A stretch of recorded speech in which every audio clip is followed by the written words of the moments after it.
Baik, selamat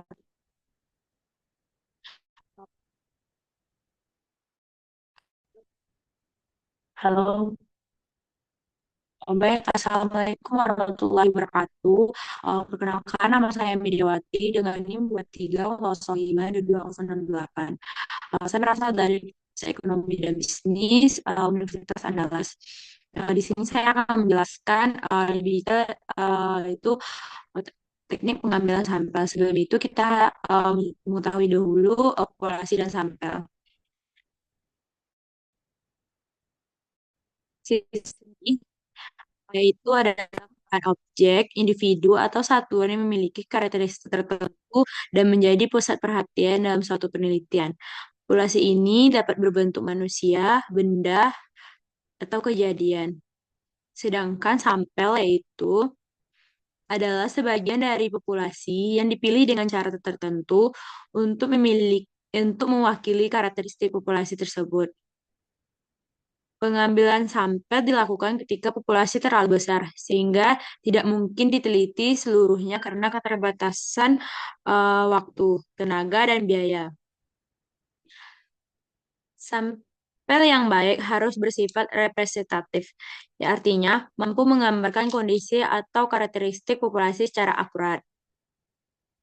Dengan demikian, hasil penelitian berdasarkan sampel dapat digeneralisasikan untuk keseluruhan populasi dengan tingkat kepercayaan tertentu. Kriteria sampel sendiri itu ada kriteria inklusif, yang mana karakteristiknya umum dari subjek populasi yang memenuhi syarat untuk diteliti. Itu menentukan siapa yang dapat menjadi responden agar sesuai tujuan penelitian. Contohnya, manusia aktif yang bersedia memberikan data lengkapnya. Yang tiga itu membantu memastikan subjek relevan dengan variabel yang dikaji. Sedangkan kriteria inklusif yaitu subjek yang tidak memenuhi kriteria inklusif, misalnya A tidak bersedia menjadi responden, B tidak hadir saat pengumpulan data, yang dimana bertujuan untuk mencegah data tidak valid atau menimbulkan bias. Tujuan penetapan kria ini itu dari bias penelitian dan menjaga validitas data, memastikan sampel yang homogen, representatif, dan akurat, dan mempermudah proses pengumpulan data sesuai karakteristik populasi. Teknik pengambilan sampling adalah itu cara atau prosedur untuk mengambil sampel dari populasi agar dapat menggambarkan karakteristik populasi. Manfaat sampling ini itu menghemat biaya penelitian, menghemat waktu penelitian, menghasilkan data yang lebih akurat, dan memperluas ruang penelitian. Adapun syarat dalam pengambilan sampel atau pengambilan sampling ini yaitu populasi harus homogen atau relatif sama. Yang kedua itu sampel harus representatif agar dapat menggambarkan populasi.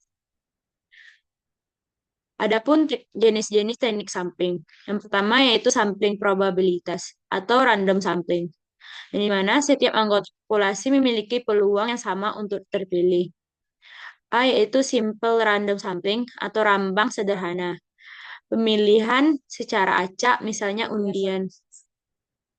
B. Systematic sampling. Itu pengambilan sampel berdasarkan urutan tertentu. Misalnya setiap kelima dari daftar. Yang C itu proportional random sampling.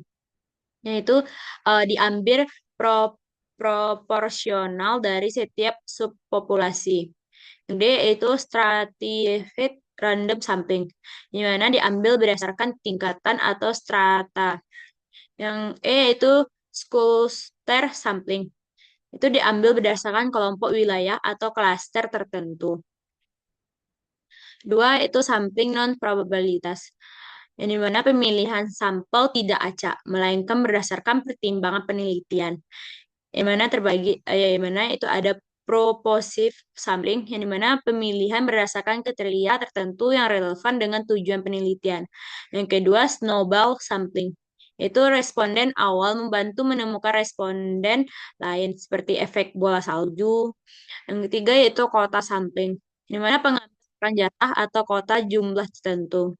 Yang keempat yaitu accidental sampling, yaitu sampel diambil secara kebetulan, misalnya siapa saja yang mudah ditemui.